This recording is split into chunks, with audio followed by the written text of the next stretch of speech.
So that might seem like a really odd title to put in a thumbnail, but it's true. I do have a champagne lifestyle on a beer budget. And I've had several people over the last year email me and write to me and ask me if I would be interested in making some videos on, how I live my life and ways that they could improve their lives by, making some small changes. So I decided today that I was going to finish up 2024 with kind of like a little recap that might help some people who are trying to figure out how to have a better lifestyle, a more enriching lifestyle, while not really having the funds that they think they can do it with. So let me just talk to you for a few minutes about the things that I do and some of the things I've done over the last year and how they empower me to have more, to have a better lifestyle, to have a more enriching life, and I think a healthier life. So I'm 65 years old. I've worked all my life and I've not always made the best choices, but about 25 years ago, I was given a book by someone that I worked with. Book. It was called The Total Money Makeover by Dave Ramsey. And I would recommend it. I'm going to put it in my Amazon store below. If you've never heard of Dave Ramsey, or if you have and you don't really know what it's about or what have you, I read the book. My husband and I went through Financial Peace University several times and really worked to start implementing that lifestyle into our lives. And it made all the difference in my quality of life of anything I've ever done in all 65 years that I've been on this earth. So it just gave me a different way to start looking at debt, at my finances, at all kinds of different things. And it was a life changer for me. So if you're not familiar with it, Dave Ramsey is basically a proponent of not being a proponent of debt, to live a debt-free life. And I'll tell you what, when you are debt-free or you're close to being debt-free, you just think about things differently. Things that were worrisome or, caused you a lot of angst, you just lose a lot of those things when you don't have debt. So over the last year, you've watched probably some of my videos, and I've got a whole slew of videos on how I live my life, different things that I do, but I'm going to recap some of the things, and some of these might help you in 2025 to live a more rewarding life. So I'd say the number one thing that I do is I budget. I have budgeted for years, and some people find that really daunting, really taxing to live within a budget. I don't think so. I think it takes a lot of the stress away. Now, I actually go to the extreme of having envelopes that I set aside every single month. And then I also have an account that kind of allows me to put things into categories to pay things throughout the month. Let me just give you an example. So I have envelopes that are set up throughout the whole course of the year for Christmas, for birthdays, for car insurance, for groceries, for my personal spending, all those different things. And all those things, they're going to come. Your birthdays are going to come out of the blue. Christmas will be here every year. I don't know if you spend on Christmas, but a lot of people put money or put their gifts and things on credit cards because they haven't prepared throughout the year, and it's really not that hard. You'd be surprised. Just a little bit of savings every single month can put you in a better place so that when Christmas comes or birthdays or a party or your electric bill or what have you, you have the money to do those things. So I'd say the number one thing that relieves stress and puts me in a really good place to have a champagne lifestyle, honestly, it's a budget. It gives me freedom because I know exactly what I can spend and I know exactly what's coming, even if I target in emergencies. Now, you can say, well, I didn't know my tire was going to blow. I didn't know I'd need 4 new tires. Well, it doesn't matter. There's no more emergencies if you have an emergency fund. Yeah, that works. It really works. So budgeting is key. I would recommend it to anybody. I'd say the second thing that saves me the most money of anything is my gardening and my fruit trees.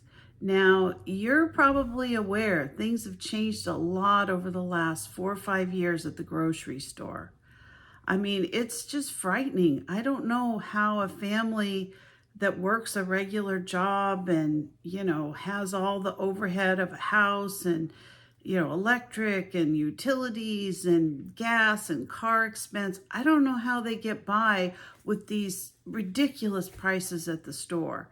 But I'll tell you what, if you watch the sale ads and you kind of plan out your, how you want to do things, gardening and fruit trees can be a huge savings to you. Now, I've planted fruit trees on my property that basically have fruit all year long. So I have fruit that comes in the fall, that comes in the spring, that comes in the summer. Now, I typically have most of my fruit come ripe in the summer. I'll tell you in my next item here exactly what I do with that and how I save money, but I've set it up so that those are the different things that I'm eating all throughout the year. And I do the same thing with my garden. I have a winter garden, I have a summer garden. I always have fresh food coming out of my garden. So that saves a ton of money. Now, talking about gardening and fruit trees and things like that, you think, okay, well, so I save a little on vegetables and fruits at the grocery store. No, that's not what I'm talking about. So I also implement something called canning, preserving, and dehydrating. Now, those are things, they cost very little money after you get your jars set up, and you basically are just using the same things. You're replacing your lids and then whatever goes into the jars. So you can be making your own vegetable soup and canning it. And if you don't want to can it, you can freeze it.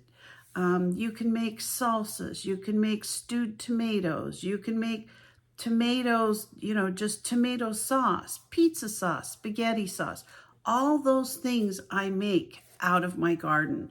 If I know that I'm going to need cilantro to go in something, or parsley or rosemary, I grow all those. I have a little herb garden. So I don't go buy those when it's time to make my salsa or my spaghetti sauce or what have you. I have all that on hand. And it is a huge savings to me. I don't buy pasta sauce. I don't buy tomatoes. I don't buy tomato sauce. I don't buy salsa. I don't buy guacamole. I mean, a lot of that stuff I've either got frozen, dehydrated, or canned. And I have several videos. I'm going to link a few of them, a few of the playlists, I think, at the end of this video. And I might link some down in the description below if you're interested in learning more about canning and dehydrating and things like that. Another thing that I try to do is I try to prepare my meals at home. Now, occasionally I eat out with a friend or something like that, but for the most part, I prepare most of my meals. Now, just like everybody else, I get tired at the end of the day. Sometimes I don't want to make a big meal. Well, you don't have to do that either. When you make a casserole or you make enchiladas or whatever it is that you prepare for your life, you can make extra. You can either make an extra batch, or say your family only eats half of something, maybe divide it up, and instead of eating it all week long, freeze it. I have a food saver. It's one of those items that has just saved me, I think thousands of dollars, because a lot of times you put things in the freezer and you end up throwing it away because a couple months later it's freezer burned. But with the food saver, you don't have to worry about that. You put your food in the bag, you take all the air out, voila, you're ready to go. When it's time to eat, you're not eating freezer burn. It's just like the day you made it.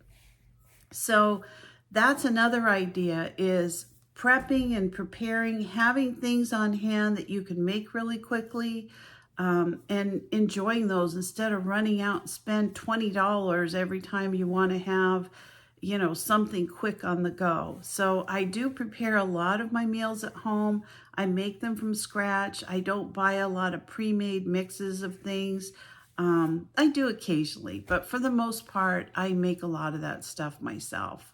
And speaking about prepping meals, another good idea is I always make sure that at the beginning of every week that I kind of plan out my meals. So before I go to the grocery store the week before, I have a list of everything I'm going to need because I've listed, okay, Monday I'm going to have enchiladas.